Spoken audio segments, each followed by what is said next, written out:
I've always tried to find something that was exciting to do. I always went on hikes with, family. As a kid, I didn't appreciate it. Now it's like, I just want to find more trails. I just want to find somewhere else I haven't, been. I mean, I knew what marathons were, but it was always just something that, you saw people did in magazines and stuff. Running was always a part of my life, and so I guess when I found ultra running and, these crazy people running for days, it kind of felt like that was something I should be doing. Running a marathon, this thing that seemed like it was impossible, it definitely made me, think beyond that. It's like, okay, what else is there?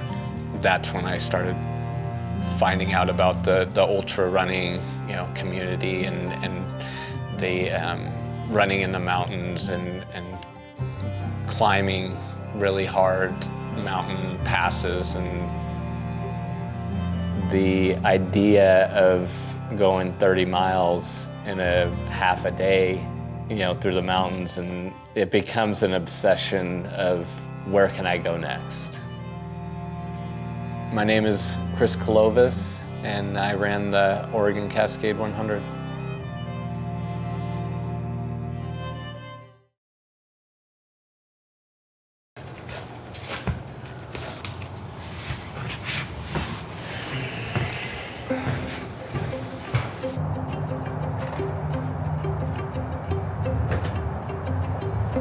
When I was a kid in school, I was the one that enjoyed mile day, the day we ran the mile. I mean, that was like, I always looked forward to that, and realizing that I had just finished like several minutes ahead of any of the other kids. And, when you're a kid or in school, the mile run was always kind of dreaded by everybody. Oh, we got to run a whole mile. And at first it was kind of, maybe a little scary. But then after doing it and doing really well at it, it was, kind of like one of those things like, oh, that's cool. I'm really good at this. I'm going to keep doing it. So that was when I first realized that, how much I enjoyed it. I want to keep doing this. I want to keep feeling this. Ultramarathon running is any distance over 26.2, a marathon. So the first time I heard about a 100-mile race was Western States, which is one of the biggest races in the country. And it started out as actually a horse race where people went with their horses and traveled this 100-mile distance. I watched a documentary on it, and so that's kind of where I first saw it and was very intrigued.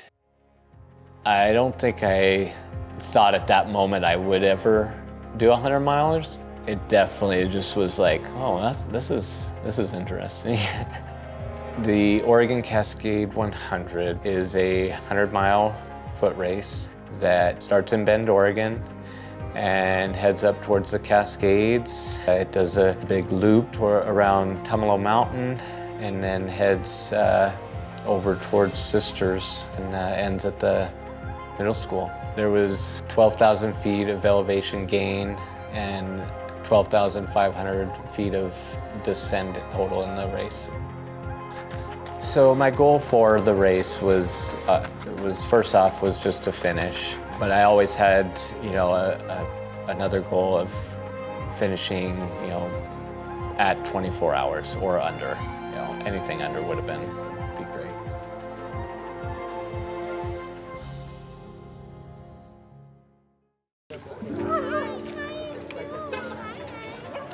I got to the race at 5:30 and just quick check-in, give him my name, and just kind of anxiously waited, for the start. Definitely nervous and excited. I'm not really sure, how to feel. I've done several races, but nothing to this, caliber. So it's hard to, navigate how I'm supposed to be feeling. I just don't want to, try not to get too worked up about it, and just, think of it as just going out there, and having a long day out in the woods.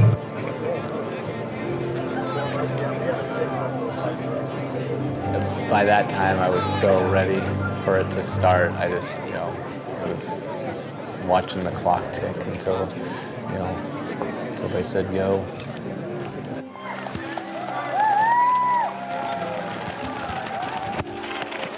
It started out good. It was a perfect morning. About mile 23 was when I first started having knee pain. Turns out it was my IT band was tight, and it was just rubbing.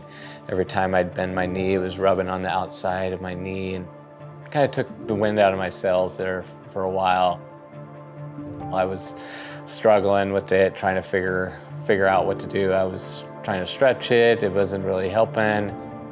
So then we kind of, talked about it, trying to, maybe tape it up. And I had a buff that I had in my pack, and so we put that on my knee, and it gave some good pressure to it, kind of relieved some of the pain.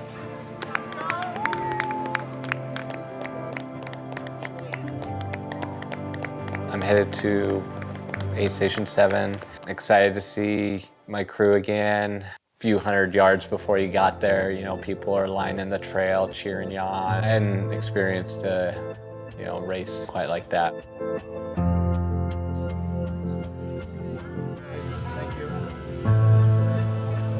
And then my first pacer was at Swampy Lakes. A pacer is just somebody that can run with you while you're running your race. Leaving Dutchman's, you got 27 miles before you see your crew again. And through the night now, that's a big stretch that I was glad to have a pacer for. So Dutchman was mile 57. Then from there, the sun's going down until you're getting your headlamps out, and you're putting a coat in your pack, getting ready for the nighttime. Running at night that's a game changer. It's not just running at night, you're running at night in the woods. It can be scary, for sure, if you're by yourself. About mile 80, when we start descending, going downhill was just killing my legs and my knees, and got rockier, so then that was harder to navigate. It was probably the hardest part of the race for me. I was ready to walk it in at that point. It was 6 miles to the finish, but I knew too that if I just gutted it out and just went as hard as I could, I'd probably finish under 24 hours. So you come into the school, you're in the parking lot, and then you hit the track, your family's there, and just the blinders, you're just, finish line.